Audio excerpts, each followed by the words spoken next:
3 그리고 4주의 일진사주 명리학 제1605강 시작하겠습니다. 자, 오늘 날짜를 보면 양력으로는 2023년 3월 30일이 되겠고요. 음력으로는 2023년 윤 2월 9일입니다. 오늘 명식은 계묘년 을묘월 정해일이 되겠고 일진은 정해가 되겠습니다. 오늘 살펴볼 사주 명식 일간은 정화일간이 되겠고 정화일간이 태어난 월령은 묘월이 되겠습니다. 자, 묘월의 정화 어떻게 사주를 배합하는 것인지 알아보도록 하겠습니다. 자, 사주라고 하는 것 8글자를 사주팔자라고 해서 네 기둥의 8글자를 말하는 것인데 그 8글자 중에서 가장 중요한 글자는 바로 일주의 천간인 일간이 되겠고요. 그 다음으로 월주의 지지인 월지가 중요합니다. 일간은 그 사주의 주인공과 같은 것이고 월지는 그 주인공이 태어난 배경, 환경과 같은 것이니 사주 8글자를 볼 때는 반드시 일간의 특성을 알아야 되고요. 다음으로 월령의 특징을 알아야지만 사주를 분석할 수 있게 되는 것이다 라고 알아두셨으면 좋겠습니다. 오늘 일간은 정이라고 하는 일간이 되겠고요. 이 정이라고 하는 천간 10개의 천간 중에서 네 번째 천간이 되고 어저께 병화와 마찬가지로 오행으로 보게 되면 화가 됩니다. 화라고 하는 것은 물상으로 보면 불의 기운을 말하는 것이고 그 다음에 기운적으로 놓고 봤을 때 불이라고 하는 것은 뜨거운 열기를 말한다라고 볼 수가 있습니다. 자, 정화라고 하는 것 음력으로 구분하게 되면 음화가 되는데 이 음화가 된다라고 하는 뜻은 양화를 전제로 깔고 있습니다. 그래서 어저께 공부했던 병화라고 하는 것이 있고요. 불이라고 하는 것, 열기라고 하는 것은 병화나 정화나 똑같지만은 병화는 양화가 되는 것이고 정화는 음화가 되는 것이다. 음량의 차이가 있다라고 어저께도 말씀을 드렸습니다. 병화를 공부하면서. 자, 근데 이제 이 양화하고 양화인 병화하고 음화인 정화하고 나는 구분할 실익이 있기 때문에 이렇게 구분한 것인데 아무래도 양화인 병화는 음화인 정화보다 더 밝고 더 뜨거운 그런 화가 되는 것이다. 그래서 병화를 양중지존이라고 하죠. 양중지존이라고 해서 양을 대표하는 것은 화가 대표하는데 그 중에서도 양화인 병화가 양을 대표하는 것이고 음을 대표하는 것은 나중에 말씀드리겠지만 수가 음을 대표할 때 음수인 개수가 음을 대표한다 해서 병화 개수는 음양을 대표하는 그러한 천간이 된다. 그래서 병화는 양을 대표하는 것이고 그 다음에 다음에 공부할 이제 개수라고 하는 것은 음을 대표하는 것이다. 그래서 양을 대표하는 병화는 굉장히 뜨겁고 밝은 빛을 가지고 있죠. 그래서 태양지화에 많이 비유를 하게 됩니다. 태양지화, 하늘에 뜨는 태양과 같은 것이고요. 반면에 음화인 정화는 화이긴 하지만 병화보다는 그 빛이라든가 열기가 좀 밝지 못합니다. 그래서 등촉지화라고 하고요. 대체적으로 촛불 같은 것이라든가 모닥불 같은 것에 이렇게 많이 비유를 합니다. 불이 되겠죠. 그 다음에 전개불도 해당이 되겠습니다. 전개불, 지상에 있는 모닥불, 전개불, 촛불이 아무리 뜨겁고 밝다 하더라도 하늘에 떠 있는 태양을 능가할 수는 없겠죠. 태양은 원체 멀리 있기 때문에 우리가 그냥 여름 되면 좀 뜨겁다 정도 태양 근처에 가게 되면 모든 만물이 모두 분멸하죠. 타서 없어지게 되는 것이다 라고 이렇게 볼 수가 있는데 일단 화라고 하는 것은 너무 뜨거워지면 안 된다. 병화든 정화든 화라고 하는 것은 차가운 화는 없습니다. 다 뜨겁기 때문에 병화도 너무 뜨거워지면 안 되는 것이고요.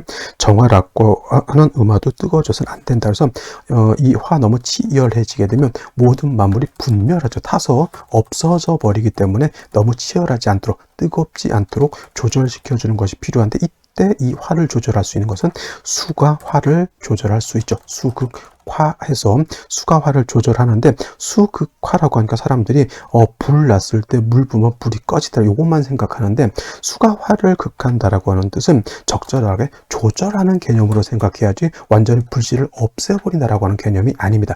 예를 들면은 우리가 보일러를 켜죠. 보일러는 가스라든가 뭐 연탄 보일러 같은 걸로 이렇게 태워가지고 온도를 끌어올리는데 어느 정도까지 끌어올려야지 너무 온도를 100도 이상으로 올려면 보일러가 폭발을 하게 되죠. 그거를 조절하는 것이 바로 수의 기능이라고 하는 것이다. 라고 생각하면 됩니다. 그래서 여름에도 여러분들 너무 뜨거울 때는 에어컨 같은 것을 켜고 삽니다. 에어컨.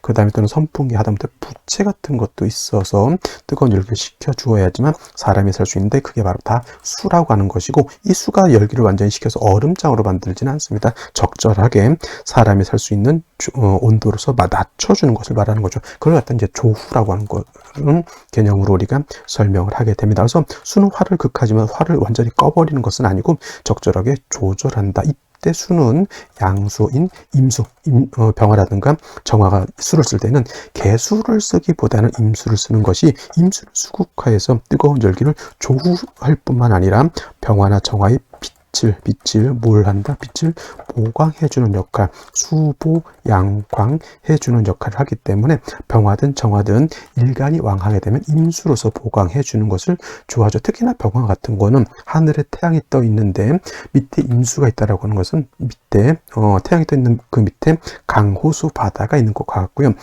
정화 일간이 왕한데 밑에 임수가 있다라고 하는 뜻은 뭐다? 정화, 즉 달이 휘영청 보름달이 밝아 있는데 밑에 강호수가 있으면 그 보름달을 임수가 보강해 준다라고 하는 것. 그리고 너무 뜨거운 열기가 있으면 그 뜨거운 열기를 낮춰주는 조후의 역할도 같이 한다라고 보면 됩니다. 그래서 화는 병화든 정화든 일간이 신왕하게 되면 반드시 임수를 취용하게 되겠고요. 상대적으로 일간이 약한 경우가 있죠. 신약한 경우에는 간목으로서 목생화해서 정화를 생조해 줘야 된다. 특히 양화인 병화와 달리 음화인 정화 같은 경우는 인위적인 불이죠. 사람이 인위적으로 만드는 불로 볼 수 있습니다. 촛불, 모닥불, 전기불 등등은 사람이 필요에 의해서 만든 것이기 때문에 특히나 정화는 왕하더라도 간목 한 점인 인성은 반드시 있어줘야 된다. 사시사철 반드시 인성 하나는 있어주는 것이 필요하다라고 볼 수가 있겠습니다. 정리하면 정화는 왕하면 임수로서 정화를 보강해주고 조후해주는 역할을 하는 것이 필요하고요. 정화는 사시사철 간목으로서 목생화해서 정화의 불꽃이 꺼지지 않도록 해주는 것이 매우 필요하다. 이렇게 생각하시면 되겠습니다. 자, 다음으로 정화일간이 태어난 월령 묘월에 대해서 한번 알아보도록 하겠습니다. 월령이 오늘 묘월이 되겠죠. 묘월. 자, 월령 이라고 하는 것, 월주의 지지를 말합니다. 월지라고도 하고요. 월령이라고도 합니다. 그래서 묘월은 월령이 되게 되는데, 월령은 계절의 의미를 가지고 있습니다. 네 지지 중에 연지, 월지, 일지, 시지 중에 계절의 개념을 가지고 있는 것이 바로 이 월령, 월지이고요. 이 월령, 월지가 중요한 의미를 가지고 있는 것은 왕세와 그 다음에 한열의 개념을 가장 심도 있게 내포하고 있는 것이 바로 이 월령이기 때문에 그렇습니다. 그래서 묘월 월령만 가지고도 어느 오행이 왕하고 어느 오행이 약하다를 가늠해 볼 수가 있겠고요. 또 어느 월령이냐에 따라서 이 사주가 뜨거운 사주인지 아니면 차가운 사주인지 또는 건조한 사주인지 아니면 습한 사주인지를 알 수가 있죠. 그래서 한열이라고 썼지만 이거는 한난조습을 말합니다. 한난조습이라고 하는 것은 차가우냐, 더우냐, 건조하냐, 습하냐를 놓고 보는 것인데 이 월령에 그러한 의미를 가지고 있다라고 하고요. 또 월령에는 절기의 개념도 가지고 있습니다. 그래서 묘월이라고 하는 것은 경칩과 춘분으로 이렇게 구분이 된다라고 우리가 경칩날 설명을 드렸는데 이 경칩이 되어야지만 중요한 것은 월이 인월에서 묘월로 초춘인 인월에서 중춘이 묘월로 이렇게 변하게 된다라고 하는 것을 말씀드렸습니다. 그래서 묘월이 되게 되면 이제 계절로는 봄이 되죠. 실질적으로 봄이 되는 것은 입춘인 인월부터 봄이 되는 것이고 묘월과 진월까지 모두 봄에 해당이 되죠. 인월은 초춘이라고 해서 초봄이 되는 것이고 묘월은 중춘이라고 해서 가장 봄의 기운이 강한 시절이 되는 것이고 진월은 이제 모춘이라고 해서 늦봄이라고 해서 이제 봄에서 여름으로 넘어가는 그러한 단계에 있는 것이 바로 진월입니다. 그래서 인묘 진월은 모두 봄이 되고 방향은 동쪽이면서 뭐다? 그죠? 목이 왕한 목왕절이다. 그래서 인월은 목의 임간지가 되는 것이고 그 다음에 묘월은 목의 제왕지가 이렇게 되겠죠. 인묘월이 목이 가장 왕하다. 단 인월의 목과 또는 묘월의 목은 좀 차이가 있는 것이 인월의 목이라고 하는 것은 그 본기가 간목이죠. 간목. 자, 반면에 묘월의 목이라고 하는 것은 이 묘월의 목이라고 하는 것은 그 본기가 뭐가 된다?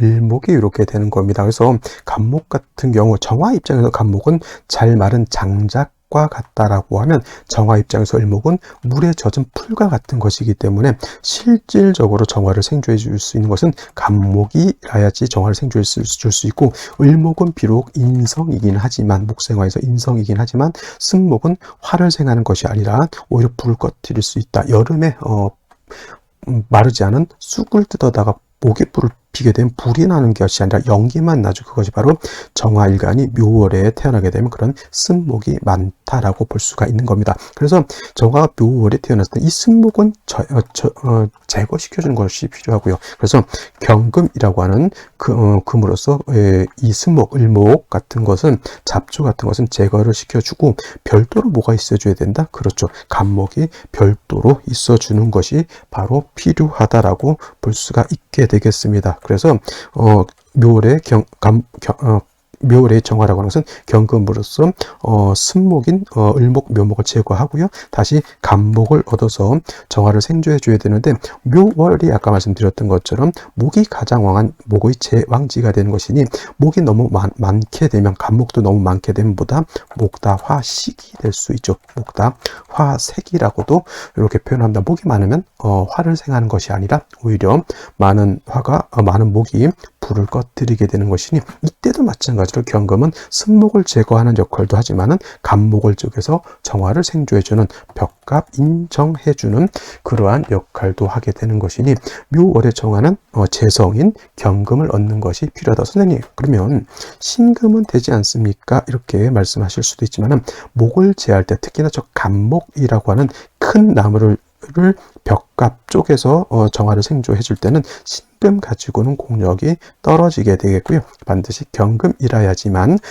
벽갑 인정할 수 있다. 물론 신금도 쓸 수는 있겠죠. 큰 나무를 과도칼로 그냥 껍질을 살살살살 벗겨서 정화를 생조해 줄 수는 있겠죠. 하지만 공력이 그렇게 신금으로서 예를 들어서 대패칼로 이렇게 나무 껍질만 긁어가지고 정화 생조해봤자, 정화를 불을 피워봤자 오래 못 간다는 얘기입니다. 그래서 경금을 쓰는 사람하고 신금을 쓰는 사람은 그래서 차이가 있는 거예요. 그래서 어떤 분들이 이 사주는 토금이 용신이다, 금이 용신이다 이렇게 하는데, 만약에 금이 용신인 경우에도 신금이 용신이냐 경금이 용신이냐, 수가 용신일 때도 임수가 용신이냐 개수가 용신이냐, 예를 들어서 토가 용신인 경우에 무토가 용신이냐 기토가 용신이냐, 이것까지 명확하게 구분할 수 있어야지만 진정한 명리를 공부한 실력자가 될 수 있게 되는 것이다. 그래서 묘월의 정화는 금을 쓸 때는 신금이 아니라 반드시 경금을 써야지만 국세가 굉장히 좋아질 수 있게 되는 것이다 라고 정리를 해 두시면 되겠습니다. 자, 그러면 다시 오늘의 명식을 살펴보도록 하겠습니다. 오늘 명식, 정화일간이 묘월에 태어난 사주 명식이 되겠고요.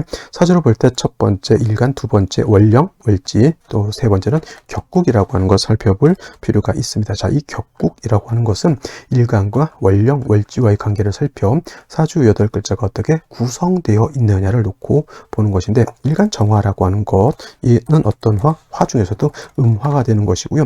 월지 있는 묘목은 목 중에서도 음에 해당되는 목이죠. 음목. 그래서 대 음이 되는 것이고, 목이라고 하는 것은 화를 생하는 목생화의 관계가 되는 것이니, 월지에 있는 목이 나를 생해주는 관계가 되죠. 그래서 생아자, 나를 생해준다라고 해서 생아자라고 하고요. 오는 인성이라고 표현합니다. 인성은 다시 정인이라고 하는 것과 정인과 편인으로 이렇게 구분하게 되는데, 정인은 일간과 인성과의 관계가 양대음 또는 음대양으로서 음양의 조화가 맞으면 정인이 되는 것이고, 오늘처럼 이렇게 음대음이 되거나 또는 양대양이 돼서 음양의 조화가 맞지 않으면 이거는 편인이 되죠. 그래서 편인격이 되는데, 사람들이 정인은 좋고 편인은 나쁘다 이렇게 생각해서 역시나 편인격은 좋지 않다 이렇게 말씀하실 수도 있지만, 무조건 편인이라고 해서 나쁜 건 아니고요.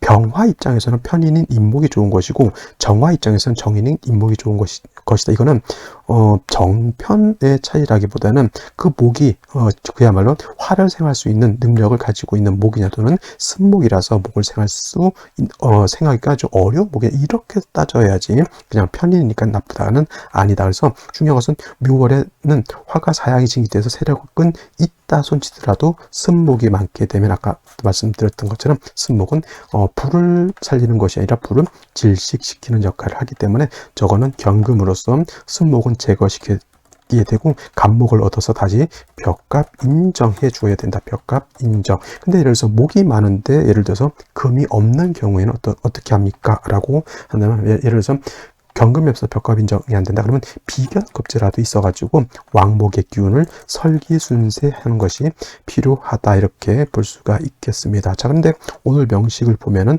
월간에 이렇게 을목이 투출되어 있습니다. 원한적인 편인격이 되고 말씀드렸던 것처럼 습목이 많아지게 되면 정화를 생하기가 아니라 정화의 불을 꺼뜨릴 수밖에 없게 되는 것이다 라고 말씀드렸는데 연지에 또 습목인 묘목을 이렇게 얻었고요. 문제는 연간에 7살 개수가 투출되어 있어서 7살 개수가 나를 공격한다. 물론 습목인 을목이 있어서 수생목, 목생화에서 이건 형식적으로는 살인상생은 되겠지만은 습목이라 정화를 생하기가 어려운 것은 어쩔 수 없다라고 하는 것이고 일지의 해수를 얻어서 정해일주가 되는 것이니 개수가 뿌리가 없는 것은 아니죠. 물론 또 해묘한목에서 목도 세력이 있다라고 봤을 때 뭐가 필요하다? 반드시 화도 나름대로 필요하죠. 병화라든가 이런 것이 화도 필요하지만 일단 뿌리 있는 경금을 얻어서 벽값 인정해 주는 것이 필요한 국세가 된다 정도 보시고 생시를 알아보도록 하겠습니다.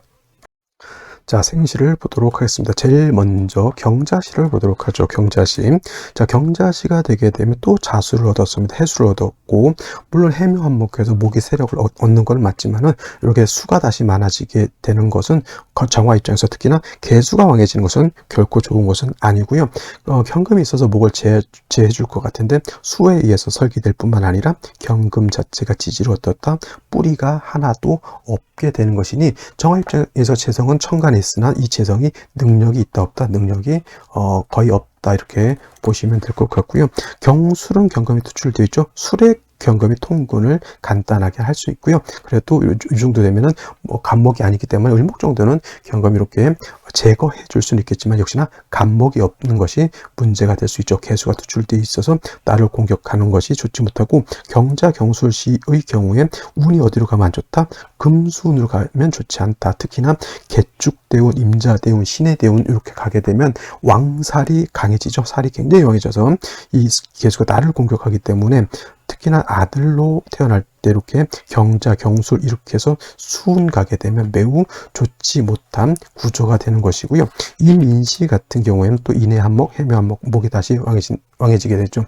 수가 임계수가 투출되어 있으니 뭐 관살 혼잡을 또 말씀하시는 분들도 없잖아 있겠지만 이거는 그냥 임수가 있는 것은 크게 문제되지는 않지만은 개수가 있게 되면은 촛불 켜놨는데 하늘에서 비 내리는 것과 같다 이렇게 보시면 되겠고 이 정도면 뭐 목화운으로 가는 것이 제가 좀 더 낫지 않을까라는 생각을 한번 해보게 되고요. 그 다음에 갑진시 같은 경우에는 이렇게 되면 간목이 천간에 투출되어 있어서 목이 굉장히 왕합니다. 금은 없죠. 이런 경우에도 제가 봤을 때는 목화운으로 가는 것이 조금 더 바람직한 생시가 될 것 같고 을사시면 좋지 못하죠. 을사시가 이렇게 되게 되면 이거는 사해상충하게 되는 것이니 이거는 오늘 경자 경술시만큼이나 좋지 못한 생시가 바로 이 을사시가 되고 차라리 병오시가 되게 되면은 일간 정화가 뿌리를 얻죠. 뿌리를 얻고 어떤 분들이 정화일간이 병화를 보면 탈광돼서 안 좋다 이렇게 보시는 분들도 있는데 정화일간이 세력이 약할 때는 병화 본 것들 나쁘지 않고 특히나 남자로 태어났을 때 오늘 태어난다라고 하면 무조건 다른 거 말고요. 병오시 선택하는 것이 가장 바람직하다라고 이렇게 보여지고 무신시 같은 경우에는 예를 들면 이렇게 되게 이런 경우에는 신금이 또 어차피 개수의 뿌리가 되는 것이고 무토는 있어도 개수를 제할 공력이 없습니다. 왜냐하면 무토 자체가 지지의 뿌리가 하나도 없기 때문에 이런 상태에서 금수운으로 가는 것은 매우 좋지 못하고요. 만약에 무신시, 기우시, 신해시 만약 이렇게 태어날 때는 반드시 목화운으로 가는 것이 좋다. 근데 이럴 경우에 목화운으로 간다 하더라도 결국엔 40대 이후는 또 금수운으로 가는 것이니 제가 봤을 때는 좀 이왕이면 차라리 일간을 좀 튼튼하게 만드는 것이 가장 바람직하지 않을까 이렇게 생각을 해보게 됩니다. 자, 오늘은 여기까지 설명드리도록 하고요. 저는 내일 또 찾아뵙도록 하겠습니다. 감사합니다.